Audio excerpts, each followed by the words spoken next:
Welcome back, ladies and gentlemen, and we're joined here tonight in the studio by Dr. Mabrouk, the Professor of Plastic and Maxillofacial Surgery at Ain Shams University. Dr. Mabrouk, thank you very much for joining us. It's a great pleasure and honor. Thank you very much for the invitation.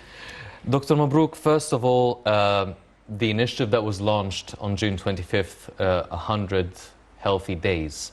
It's a national general health checkup initiative that will obviously last for 100 days.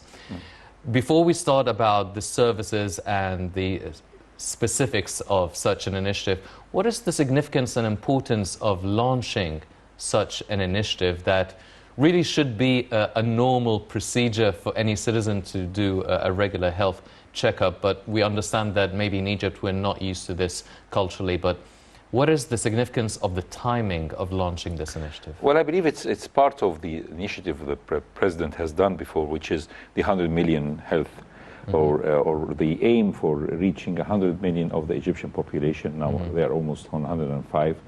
Depends also, even it includes the people who are non-permanent residents of in Egypt, of different immigrants and different even illegal immigrants. So I believe this is part of a very important part of the legitimacy of any government, is to take good care of its citizens and especially the health.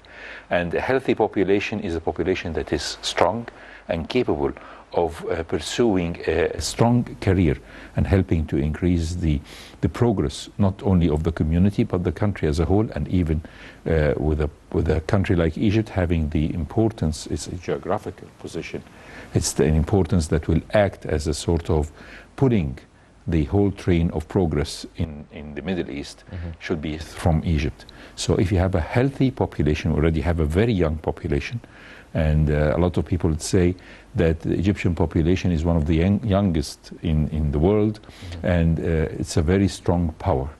And maintaining the health of this strong, powerful community and taking care even of the elderly of it is very important.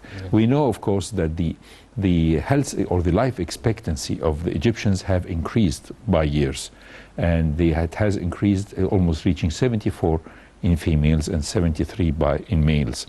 But what type of quality of life is?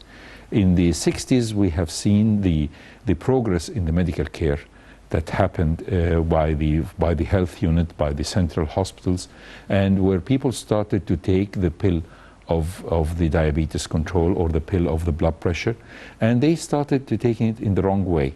The wrong way is that if I have a headache, then I would take a pill of the blood pressure. If I have a problem in my diabetes, or I'm going to the toilet many times, I will take the pill of the diabetes. And so there was no much medical education or general knowledge education for the people at that time. It was a great leap forward from the 40s and the 30s, but Egypt has been always a pioneer in the field of health.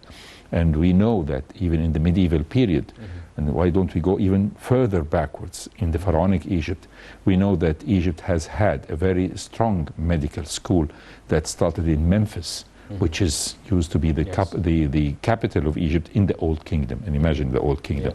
And at the time of the Djoser pyramid, which is the step pyramid, the architect who built this pyramid and who designed this pyramid was a doctor himself, and that was Amhotep. And he was later on worshipped as the god of health. And Amhotep was the one who started the medicine in the world, and he is the father of medicine, not Hippocrates, because Hippocrates, when he came to Egypt, he learned in Egypt for 150 years BC. We're talking about 4,000 years or 3,500 years before Christ. So it went on that Egyptian physicians are strong, and the national health program was there in ancient Egypt, was in pharaonic Egypt. And later on, even when the Mamluks came, they found that it's part of their legitimacy to take care of the health of their subjects. We have one of the oldest functioning hospitals in Egypt, that is Qalawun Hospital. It's been working since 1282.